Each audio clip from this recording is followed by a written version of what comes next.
Hey, it's another day in paradise, and I'm going to do a product review real quick of these Carhart gloves that I have. I've had these for about a year, just so you know, I pay for these. This is not a sponsored endorsement or anything, just passing on some good information that I've found. So these gloves are probably my favorite that I've ever owned. I've had these about a year, and they've held up really well. One thing for me is I have smaller hands, so it's very difficult for me to find a good tight-fitting glove. I like them to be tight so I can feel what I'm working on. I've gotten glue and things on these, and they've held up really well. So the only problems I've had is recently they're starting to split after about a year. They're coming apart right here, and it's happening in both of them. This happened, this one here, I think I caught it on something right after I got them. So this has been there for a very long time.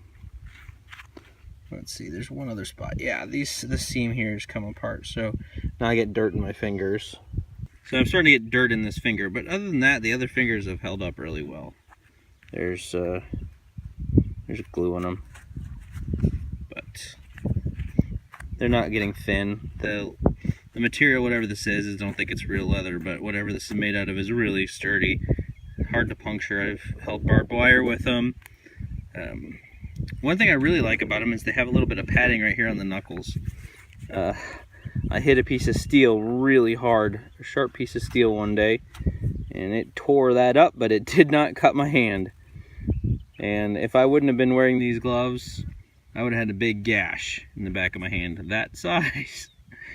It's a big corner of a piece of angle iron just whacked my hand on it. You know, just one of those accidental things, and that's why you wear gloves and protection on your hands, is to protect them from that kind of thing. But there's quite a bit of padding on the back of these knuckles, so I like that. So I like the way they fit, I like the way they feel.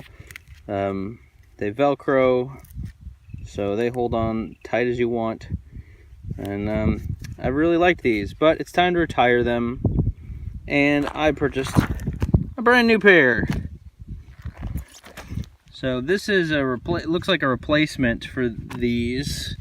Color's a little different. I don't know if the material is different or not, but they've addressed a couple of the things that are concerns, like where my hands are, or where the palms are tearing right here.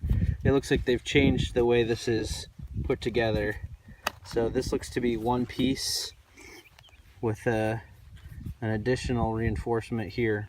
So that will probably be good there. Also looks like they've done something about the fingers, where my fingers are tearing. My index finger is tearing here. Looks like that probably won't happen with these, just because of the way they've changed how the stitching is done. Not dramatically, but a little bit different.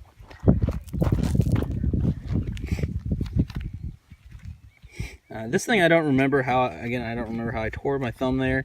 I think I caught it on something, but the thumbs are pretty much identical to the way the old ones are. So the only thing I don't like about these gloves is they're kind of expensive. I think these are about $30 a pair, instead of a cheaper pair of gloves that you can get for, you know, $10, $12. But I like them a lot better. So I've had these for about a year, time to retire them. We're going to try these new ones and see how they work. Anyway, I give these things like a huge glowing review, at least these old ones. They've lasted through a lot. They're very comfortable, and they've definitely held up. So I hope this helps you out if you're looking for gloves. If you have any gloves that you like, I would like to hear about them. You can just post that in the comments section below, and I'd love to hear if there's something better out there than what I have. Thanks.